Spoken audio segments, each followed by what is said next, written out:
Every once in a while, a game comes along that doesn't just tell a story, it immerses you in a world. Mafia: The Old Country is one of those games. It doesn't explode out of the gate with set-piece shootouts or outrageous spectacle. Instead, it lures you in slowly, methodically, with quiet tension and subtle storytelling. It is confident in its pacing, and it knows exactly what it wants to be. This game is going to be divisive. It is a game of two sides, gameplay and story. And as we'll get into, it struggles mightily with one of those. Mafia: The Old Country is a throwback to the linear story games of old, a genre that has become rarer in today's landscape. It is a classic formula brought back. It's a game that doesn't beg for your engagement, your money, or your time, but instead wishes to show you a deliberate 12-hour story with no fluff or padding. When Mafia 3 came out, I didn't pay much attention to it. I saw the reviews, the complaints, and decided to give it a miss. I managed to pick it up for cheap about a year later, and to be honest, I fell in love. All the complaints and negative reviews were valid. The gameplay was simplistic, mission design was repetitive, and the game had way too much padding. Issues that Mafia: The Old Country makes an effort to rectify. But the story, characters, and atmosphere of Mafia 3 pulled me in. They made the game for me, and I fell in love. Mafia: The Old Country feels similar. Gameplay is an issue here, and we'll get into that. But once again, the story, the characters, and the atmosphere have made me fall in love with this game too, all over again. The Old Country is nowhere near perfect. It has issues, big ones. So let's have an exploration of a world drenched in atmosphere, held together by unforgettable characters, and a story that walks a fine line between tradition and tragedy. There will be no spoilers here, but I will be talking about specific moments and themes. So let's talk about Mafia: The Old Country.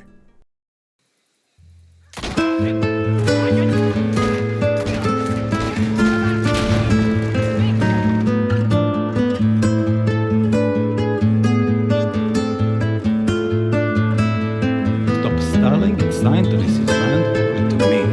Begging for scraps your whole life. Cowardice is repaid in misery. Mafia: The Old Country thrives on immersion. Every stone path, every vista, every car sputtering down the road feels real. The environments are masterfully crafted, not just graphically stunning, but filled with detail. Mission environments are, for the most part, really good, and look stunning. They've done a good job keeping the environments varied, from warehouses at the docks to the opera house in the city, and infiltrating villas in the countryside. There's a good variety to keep things fresh. Take the mission set in the tannery. Fog creeps in as you and your companion approach the site, giving everything a foreboding, dreamlike quality as you stalk your prey. The shouting of Cesare in the distance gives an uneasy vibe, along with the rats scuttling at your feet. Later, you chaperone a date through ancient Roman ruins, the sun filtering through crumbling columns while you and Cesare muck around racing the car around. These aren't just backdrops, they're closer to art pieces. Building interiors especially stand out, and you can tell real time was put in to make them look exceptional. Wander off the mission path, and you might overhear a guard teasing Enzo or a local talking about current events, and sometimes even characters you can talk to add context to situations. Your uncle just told me about that. Oh, well, you don't sound too excited. A lot of the time, you will be able to get extra context to events happening in the world from little collectible newspapers or notes, and these are small touches, but they breathe life into the world. The world doesn't have much or really any distractions or side content though, and this does come as a disappointment. The world is used more as a backdrop for you to travel through while you banter with characters on the way to missions. Adding a little bit of side quest in the open world would have been a great way to sink yourself further into this world and time period. This also would have helped with creating relationships with some of the smaller recurring side characters such as Valerio, Father Ciccone, and others, who are underdeveloped and don't get much time to show their character. If you're coming into the game looking for a new world to explore, this game isn't for you. The world is quiet, purposeful, and serves the story. This isn't a playground, it's more of a stage. And everything that happens here, from bloodshed to whispered romance, is framed by that stage beautifully. Enzo's story begins in hardship. He's a miner, a survivor, and like many great Mafia protagonists before him, he's pulled into a world of power and violence not by ambition, but by necessity. Enzo starts off in the mine slaving away with his friend Gaetano, trying to survive. Enzo lashes out at the man running the mine, Il Merlo, a man part of the Spadaro family. Enzo escapes the camp and is hunted down, but then later saved by Don Teresi and his men. Enzo then begins to do work on the vineyard for the Teresi family, slowly being pulled more and more into serious work by his mentor Luca. Luca acts as a big brother type to Enzo, showing him the ways of his new life, testing him at times to see if he has what it takes. When they stole from old man Fichera, they put their hands in the Don's pocket. We can't have that.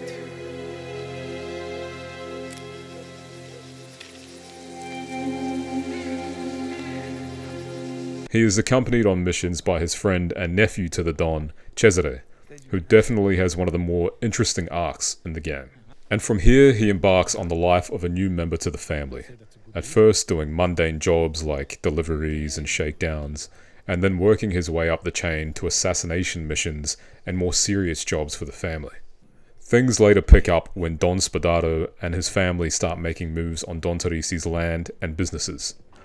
Tensions reach a boiling point when people on both sides start getting killed, and the war between the two crime families begins.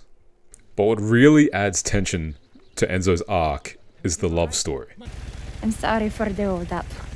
Was the only way to get my own private chauffeur. You're worth the wait. As always. His secret relationship with Isabella, the Don's daughter. It adds emotional weight to nearly every choice he has to make throughout the game. Their moments are a relief from the thieving, extortion, and murdering that takes place during the story. A nice break to explore more positive moments. It's a familiar trope, yes, but it works well enough. Because you care. Both characters are likable and there is a genuine desire to see them be happy. One gripe I do have though is I wish we had more moments to watch the relationship develop, as it feels that the moments and building is done off screen and you're witness to the bigger moments only. You're right. Enzo. You're right. The game opens slowly, allowing you to live in Enzo's skin before the rise begins.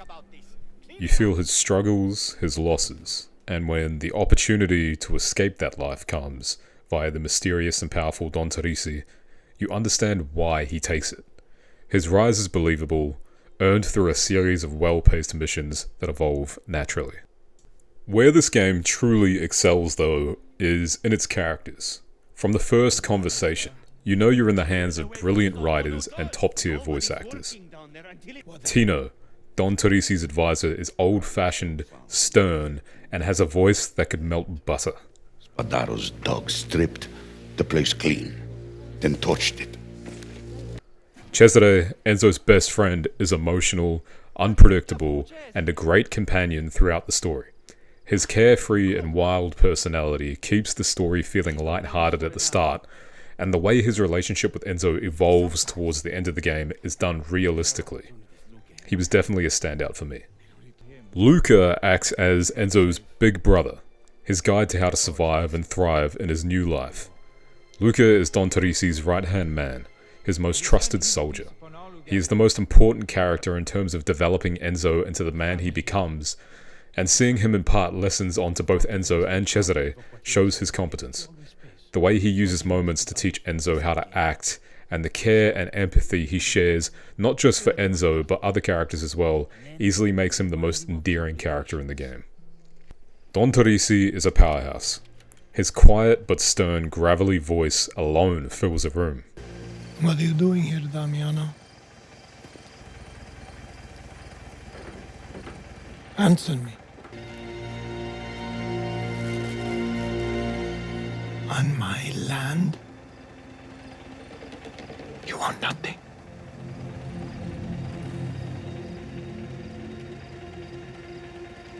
You Tell your boss, my boy is under my protection. And if our truce is dishonored again, I will repay that offense tenfold. Oh, Neptune. Every time he's on screen, you listen. Not because he demands it, but because he earns it. The head of this family, Enzo, has joined, and the father of Enzo's love interest, Isabella. Don Teresi may be the best character in the game. And if you look past the indomitable visage he puts up, you see the grief he hides for the loss of his wife, and how that has changed him into an overbearing father whose grasp on his daughter is proving to be a little too strong, pushing her away from him. Tino, Cesare, Luca, Leo, each brings something vital to the table. While they are a bit stereotypical, they're textured, conflicted, and real. The relationship between Cesare, Leo, and Enzo feels especially genuine and organic. These aren't just your mission buddies, they're friends. They laugh, they argue, they grow. Whoa, be careful. Enzo, lose the face, will you? It's a celebration. Let's get some more drinks. We should take the music with us. If it drowns you out, sure. Stronzo, you fetch that for me, Leone. This is ours, boys. The whole valley. All you can see. All I see is an idiot, pissing in the wind. And as the story darkens, those bonds are tested in ways that hit hard. Cesare's story and ending in particular added a lot of depth to his character, and it was refreshing to see how his story unfolded compared to the way a lot of best friend characters evolve in theirs. The villains in this game, however, such as La Ombra, Damiano, and Don Spadaro, fall a bit flat. They don't have much depth to them, and they serve more as a roadblock for the story's characters to face. The characters make this game what it is. They carry the game on their shoulders and make what is a predictable and common story something you really care about. They are the sort of characters that will stick with you for a long time. Now let's be clear, Mafia the Old Country isn't revolutionizing third-person gameplay, but it offers enough to get by. Gunplay feels passable, focus aiming is an interesting idea, forcing you to commit to your shots for increased accuracy, rewarding patience and smart cover usage. Weapons are varied and feel unique to use. The pump-action shotgun in particular has a visceral kick and was definitely my favorite during my playthrough. Knife fights are cinematic, but end up losing their luster after the third or fourth time you do them. The idea was good. Knife fights fit perfectly in the game and is an idea I'd like to see used more. But the execution was off, they feel glitchy, hits that land on you and enemies will sometimes just do nothing, and the animations will clumsily cut short. They all feel the same, and I ended up only enjoying one of them towards the end of the game. And that wasn't due to the knife fight itself, but due to everything else that was happening, such as the music and the story going into it. The ability to flow into takedowns during combat using your knife felt responsive and added a layer to combat, but if I'm honest, the combat in this game is nothing special and needed more imagination. It feels like nothing more than a shooting gallery, a pathway you have to take to get to the cutscenes. And I do wish more was done here to make it more interesting outside of just the focus mechanic, which, to be fair, works well. You can choose your weapons and select from different knives that have different bonuses, though I found one that suited my style and stuck with it. Stealth is nothing special, it's the same as most games in its genre and it feels uninspired. Guard pathing never overlaps, so there is barely any time I felt I needed to be careful taking down guards. And not once did I ever fail a stealth section. Stealth just offers no challenge, and because of this, it fails. Instincts mode might be the biggest sin of the gameplay. It lets you see enemies through walls, and it just breaks immersion. We've seen it in other games, and in most other games, it doesn't make sense, and doesn't need to be there. The same applies here. It doesn't belong in this kind of grounded narrative, and stealth isn't deep enough or difficult enough to warrant it. I ended up not using it after the first quarter of the game, as I wanted to have a more organic experience, and I recommend you do the same. Button mashing for knockouts gets old, although you can use your knife to overwrite the minigame, and on bigger enemies, the minigame is a little bit harder. but I ended up just using my knife charges to do takedowns just so I wouldn't have to sit there and mash X all the time. Oh yeah, your knife has charges. You'll only be able to execute people and open locks with it if it has enough charges left. And if it doesn't, then you'll have to find a whetstone to sharpen it. I don't really have much to say on this other than it feels unnecessary. It just felt more annoying than anything. And I didn't loot much as I enjoyed using my knife in combat more than lockpicking. I think a more traditional lockpicking minigame system would have been more interesting, to be honest. Even Isabella uses her hairpin to unlock doors in cutscenes. A minigame related to that would have been more interesting. Going back to the knife fights, we have that trope returning where you're winning the fight, maybe even dominating the fight, and the cutscene plays and all of a sudden you're losing. This is still annoying and I don't know why games do this. Are you serious? Bandages are the healing mechanic here, and I think they are balanced well. They are sparse enough that you need to be careful in combat, otherwise you'll run out. It adds a sense of danger to combat that props it up a little and forces you to use cover rather than just running through areas mowing people down. A great little detail I loved is that if you are wearing sleeved clothes, Enzo will roll up the sleeves to bandage his arm. Bandages also show up in cutscenes if you used them. It's just a little detail, but it goes a long way in creating immersion. Vehicles handle much like Mafia 3. It's serviceable, it's immersive in its sound design, but not exceptional. And sadly, the racing segments and vehicle shootouts fall flat. And vehicle shootouts are little more than auto lock and shoot exercises. These moments are functional, but forgettable. Horse riding offers a nice change of pace, and an alternate option to cars, but it's more for flavor than function. Similar to most gameplay elements, there's nothing new here, just the same old horse riding we've seen in other games. Serviceable, but nothing to write home about. The option is appreciated though, and it fits the setting perfectly. Here's where the game stumbles again. While it technically has an open world, there's not much, if anything, to do in it, outside of the collectibles. No side missions or side jobs to earn money, and no one to visit. A shop exists, though you'll rarely get the chance to visit it. Customization systems are present as well. You can change Enzo's clothes, style his hair and beard. They've added an option to toggle on or off story outfits.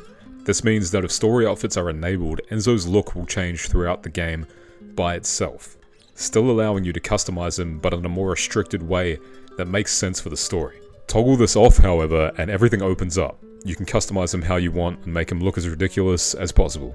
You can buy car and horse upgrades and customization, but in practice, you rarely get the opportunity. Most of the time, missions will have a horse or a car ready for you to use, so you don't get the chance to use your personal ones very often. And missions string together rapidly, sending you to different locations or blocking off access to your room, leaving little breathing room to actually use these elements. And if you try to leave the playable area in these missions to interact with the systems, you get a game over screen. I only visited the local shop once, never changed my car or horse, and never actually unlocked any extra charm slots, because it never made sense for Enzo to just go on a trip to the shop when he's been told Don Torrisi is waiting for him in his office, or Luca is waiting for him in the car. I appreciate the game wants to be linear, and I prefer it to be linear, but it would have been nice to have some time to interact with these systems in between missions. The world is beautiful, but it's not interactive. It's a narrative space, a scenic highway with few off-ramps. And again, the aesthetic value of the world is unmatched, but there was room for more. Cinematics are the game's crown jewel. Lighting, facial animations, actor performances, music, and framing all echo prestige television. Some sequences feel crafted, like a director storyboarding a film, whether it's Enzo walking into a firelit room during his initiation, or a slow shot of rival dons staring at each other intently. Every moment feels chosen, deliberate, and the cutscenes all fulfill their purpose, and then some, especially when it comes to creating tension. Spadaro attacked my family. He put you in ruin. Cowardice is repaid in misery. But what is the cost, eh?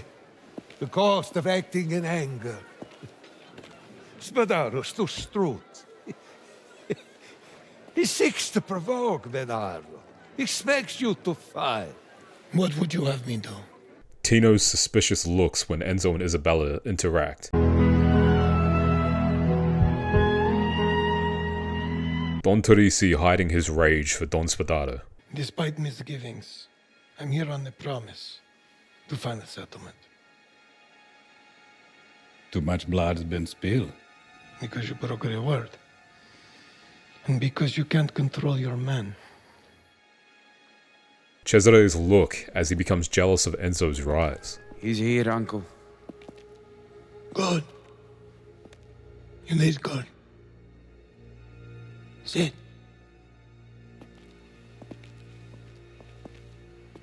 Now you. But I have something to discuss with Enzo. I won't say it again.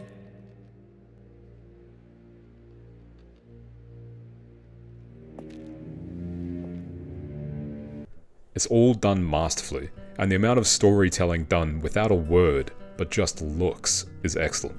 I won't be saying names as to avoid spoiling stuff, so if you want absolutely no spoilers, then skip ahead to the next portion.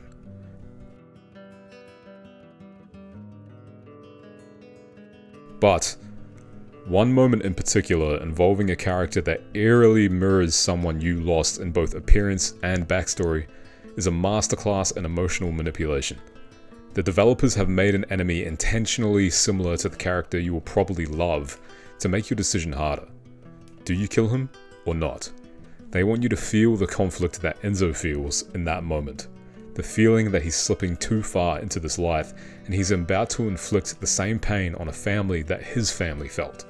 One of the few times the game gives you a choice in what you want to do, and it's brilliant. The writers never say it outright, but if you're paying attention to that scene, you'll know. And the music is some of the best in gaming. It is used masterfully in cutscenes and gameplay.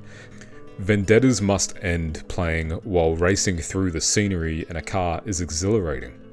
The second to last boss fight while the main theme is blasting and you're fighting to the death was just pure cinema. They don't just fill the silence, they define the mood. If you don't like slow burns, this game might not be for you. The first few hours are slow. They let you breathe, observe, and exist. That's by design. You'll go on routine, boring jobs that are made to show you how low on the food chain you are. This is all done in service of the story to deeper immerse you, but I could definitely see some people being put off by the slow start. But once the story kicks in at around halfway through the game, it moves. Plot threads don't linger for hours, payoffs come fast. Betrayals, deaths, alliances. The narrative evolves with urgency, and once it begins, it's refreshing to see a game give you payoff for things quickly and move on to the next big plot point. And when the tone shifts after a major plot point 2/3 of the way in, it's palpable. The warmth of early missions gives way to sadness, suspicion, and dread. Music becomes mournful. Rain falls more often. Fog rolls in through the landscape. Characters change and you feel it. The game's atmosphere changes completely and really helps the game feel refreshed in its new, gritty outlook. Okay, so you can skip to my concluding thoughts if you don't want to know anything about the ending. Not that I'm going to give any spoilers, but I will be discussing the tone of the ending. Alright, without spoilers, this ending is special. One of my favorite ever. I'm not afraid to say I almost shed a tear. Something I haven't done outside of Red Dead Redemption 2's ending. I have noticed that there seems to be a divide in the opinion of the ending amongst the fandom, but I personally love it. The second to last boss fight is elevated not by the same tired knife fight mechanics, but by emotion, story, music, and visuals. Everything about it was pure cinema. And then the final couple of scenes, the resolution to these characters' stories, I can't say too much, but I absolutely loved it. These are flawed characters, and some of them don't act the way you'd expect from movies and other media stories. A lot of them don't have a happy ending. Their endings feel real. Some end up acting irrationally, some sink further. Where other stories wouldn't have the guts to have their characters have bad endings, the Old Country shows that not everyone can be redeemed. Not everyone can rise above their flaws. This isn't a game that ends with a bang, it ends with a wound, a scar, but also a spark of hope, and I absolutely loved it. I've fallen in love with this game. So much so, I'm going through a second playthrough now. I fell in love the same way I did with its predecessor.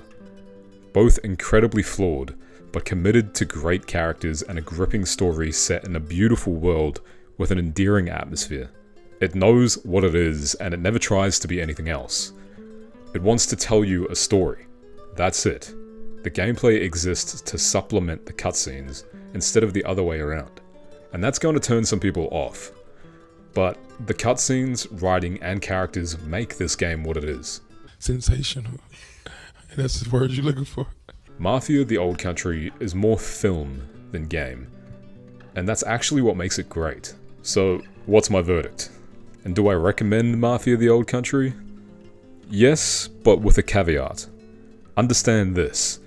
This game is telling a story first and foremost, and it tells it damn well, through atmosphere, performance, writing, and music. If you want deep systems, sprawling exploration, constant action, or revolutionary gameplay, then this probably isn't for you. But if you want a gripping narrative, meaningful characters, and one of the most emotional stories in recent gaming history, this is for you. Let me know your thoughts in the comments. Are you going to pick it up? And if you did you love it? Did you hate it? And did that ending hit as hard for you as it did for me?